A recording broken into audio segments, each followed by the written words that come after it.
Bengals training camp is just a few weeks away, and to discuss what could be coming for the Cincinnati Bengals, let's welcome in Paul Dehner Jr. of The Athletic here on Cincinnati Bengals Talk, and check out all of his work for The Athletic at Paul Dehner Jr. on Twitter. Paul, I appreciate the time as always.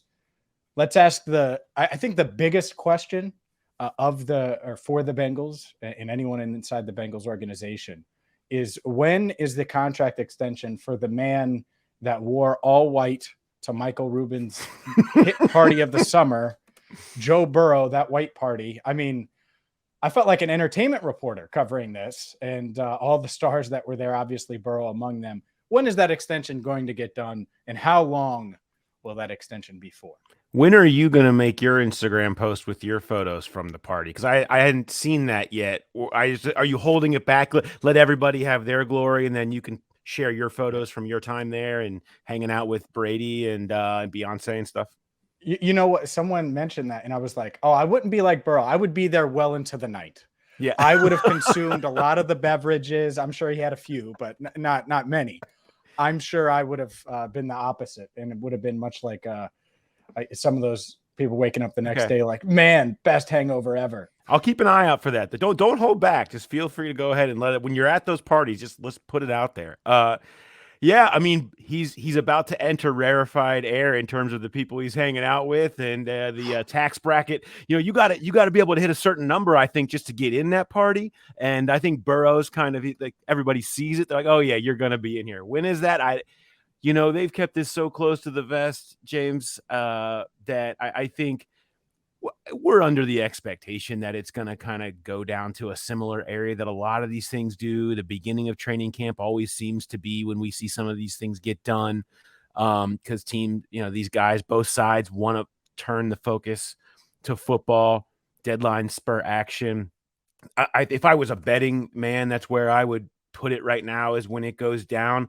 Yeah, and the Herbert deal does sit out there. I mean, they're not going to want – let Herbert go and do what he's going to do to make sure that that Joe is going to go over top of that, because he should. That's where he should be. And so it makes there's no rush right now. There's no reason to push anything off unless Burrow's got some outstanding bills from this white party. Like no issues. He's fine. Everybody's fine. There's no rush on anything. Not until you really start getting into camp, and then maybe you could see something happening. When does it become I don't even want to say red flag, but when would your antenna go up if it isn't done? Preseason game 3? It's hanging out there for a while, because and it would depend on what else is happening, because where everything is at now, all the matters of business that are outstanding, we're all living in this assumption, I think, an educated guess, that it's all waiting on the Burrow deal to be the first domino and set everything off. I mean, all that major business is still hanging out there. That's very un-Bengal-like to just let it all hang out there. There's no reason to. So it does appear that, so with all of that, all of it becomes a distraction. Once you start getting through camp and into the preseason, for everybody, for Tee Higgins, for Joe Mixon, for Burrow, for any of the other, Logan Wilson, for any of the other pieces affected by that, some of the third-year contract extension eligible guys, third contract guys, potentially DJ Reader.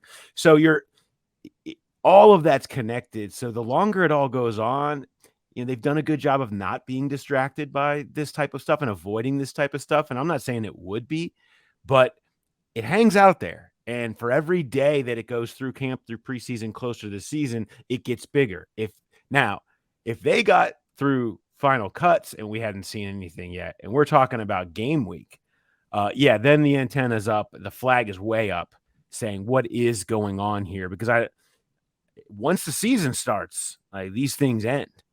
We know that. This is not a team that wants to do that in season, and maybe this would be a unique circumstance, but I have to imagine if you started getting that close, flags are flying. No doubt. And you mentioned Tee Higgins. Do you think something gets done, or is this because I think the most recent example, at least to me, would be Jesse Bates. Same agent, same kind of homegrown talent, young enough, makes sense, extension. If you can get him locked in. I think the difference is it's a premium position versus a not as premium position, but it also costs much, much more. And so what do you think they're looking at with Tee Higgins? Do you think an extension is realistic, assuming Burrow gets done before that flag raises before the start of the season? I definitely think it's realistic. I think they're very interested in it. But again, I mean, the parallels to the Bates thing have been uncanny since the beginning here. It's, between the agent being an obvious one, but just very similar situations because, premium position versus non-premium position, but also you have Chase. So wide receiver 2, what is that level of premium compared to, safety? It's up for debate. It's more of a philosophical discussion and one that's fascinating to see play out.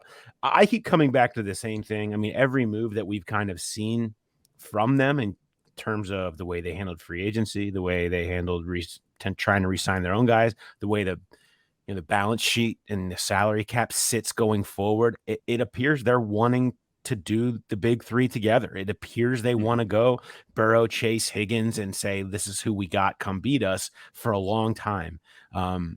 It's dependent on what's left after Burrow, and there's other places they can get more money if that's what it is. I think it's realistic they get it done. But I do think we would see whatever happens with Burrow has to happen first before we start talking about Higgins.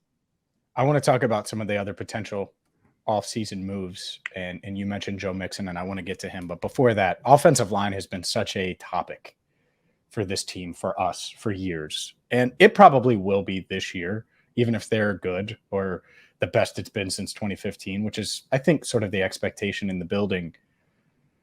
Do you think it's a real competition at right tackle? Because I'll be honest with you, I don't really. I think unless Jonah completely does a belly flop, literally, in camp, that he's the guy at right tackle. A lot of our viewers hate that I make it that blunt and put it that blunt, but I think he is the right tackle, barring something really unforeseen.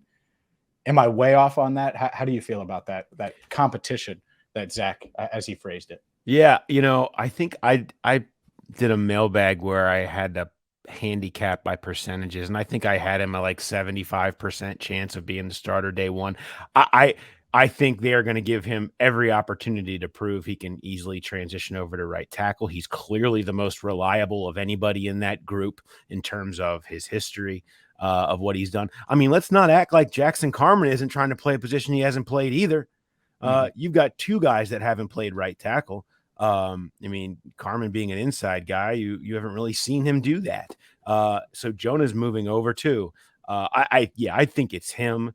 And it would have to go terribly. Things happen, though. You never know what will happen in camp. I mean, last year, what would the percentages have been last year that Cordell Volson would have been the clear runaway winner of the left guard battle?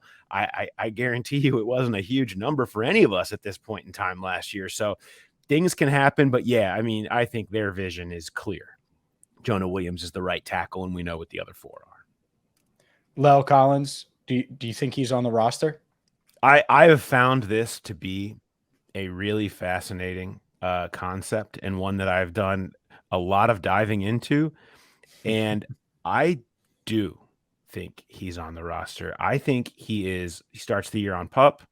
Mm-hmm. I think they keep him in the background. Here's why. It's expensive. Okay. You're talking about $22 million on the cap between Jonah and La'el Collins. And you also have Carman. You've whatever. You can talk about the other guys with issues that are your backup tackles and whatever. Inside guys, your depth. What has kept them from winning a championship the last 2 years? Offensive line depth has bit them in January and February. Yep. And kept them from 2 rings. Is $22 million between Jonah Williams and La'el Collins worth paying to win the ring? To put you over the top? Or are you going to say, definitely Orlando Brown and Jonah Williams are going to play all 21 maybe games? We've talked a lot about the defense being built to win in January and February with their depth. What has kept them from winning championships almost directly has been the lack of depth on their line as injuries and attrition have come forward. Collins could provide that.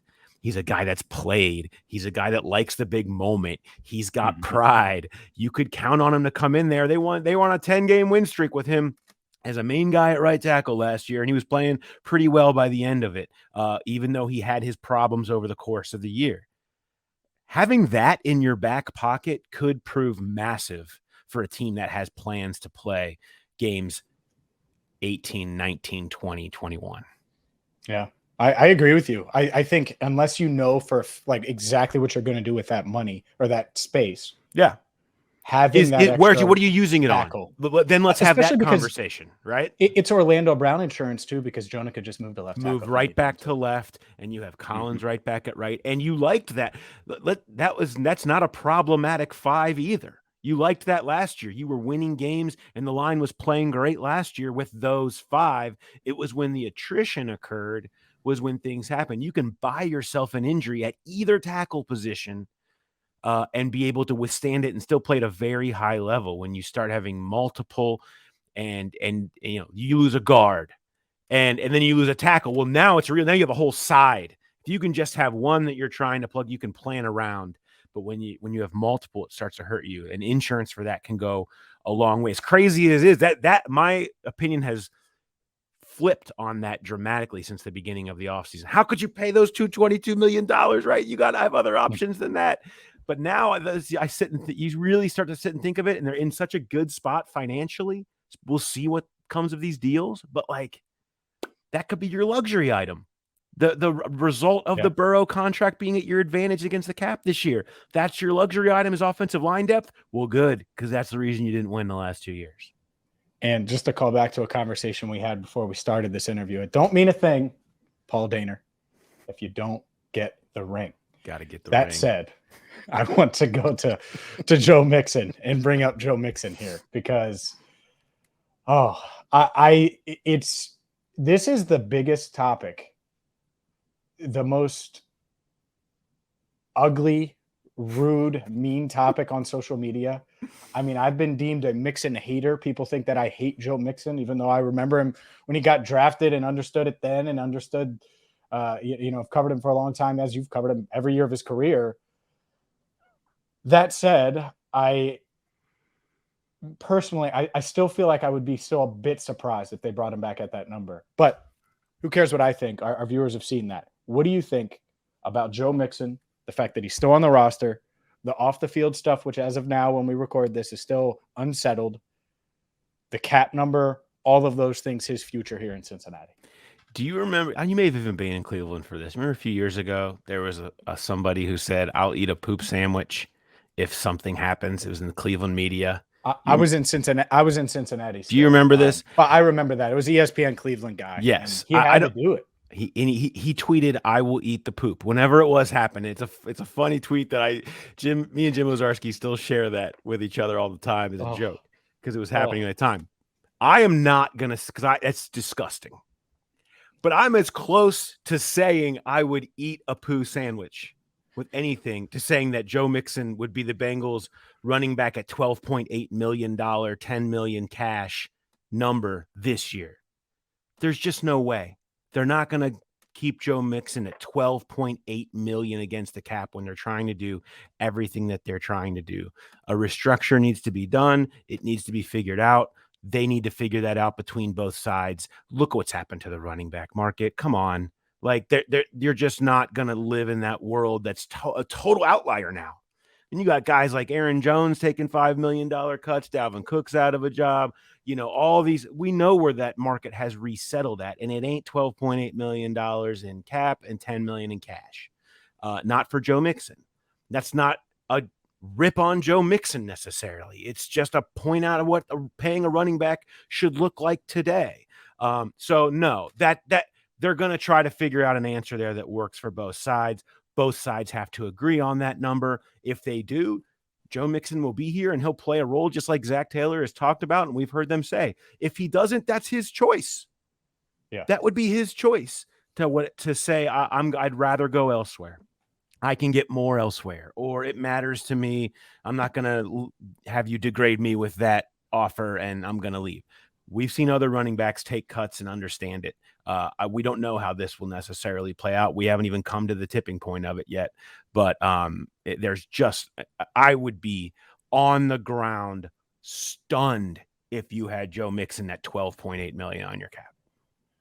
What if they just say, hey, Peter Schaefer, Joe Mixon's agent, we want to just rip up this deal because he's not going to survive past this year anyways, and give him 2 years, $14 million with some incentives. Maybe it's 2 years, $12 million, but with some incentives where he can get some of that money back. Like, is that realistic, or do you think that this is just a 1 year pay cut restructure type of deal? I think it's a restructure, because there's no guaranteed cash left. I mean, there's just their dead cap of 5.5 that they would have to take on. To me, I think they would want to go year to year. If it is 2 years, that second year is a full team option. Yeah. Again, and he's never seeing that. He would have to be amazing this year. It would have to be amazing. I mean, the cliff is what it is for all these guys, and it's a tough market to be in. I feel for running backs. It's in this league, but yeah, I mean, to me, it's 1 year, whatever it is, 5, 6, 7, 4. I don't know. They have to figure out what that number is. But it's 1 year, and if there's a second year attached to it, it's some kind of a Bengals decision. And they'll say, look, and if you don't like it, then we say go ahead and find a better deal somewhere else for yourself. Yeah, and the good news for Bengals fans, there's still some options out there. It's going to be a committee anyway. Yeah, I mean, Zeke, Dalvin, you mentioned, who wants a ton of money, and I mean, Fournette, Kareem Hunt, like there's a bunch of vet running backs out there. I mean, the market is full. The leverage actually, it certainly falls on the Bengals side in that regard, because it's not like they would be totally out at that position if they had to move on from Mixon. Not that they would do that. I'm just saying, like, there are other players out there. He's Paul Dehner Jr. Follow him on Twitter at Paul Dehner Jr. Check out his work at theathletic.com. And Paul, I appreciate the time as always. See you in a few weeks for training camp. Looking forward to it. Mock Turtle Soup awaits, James.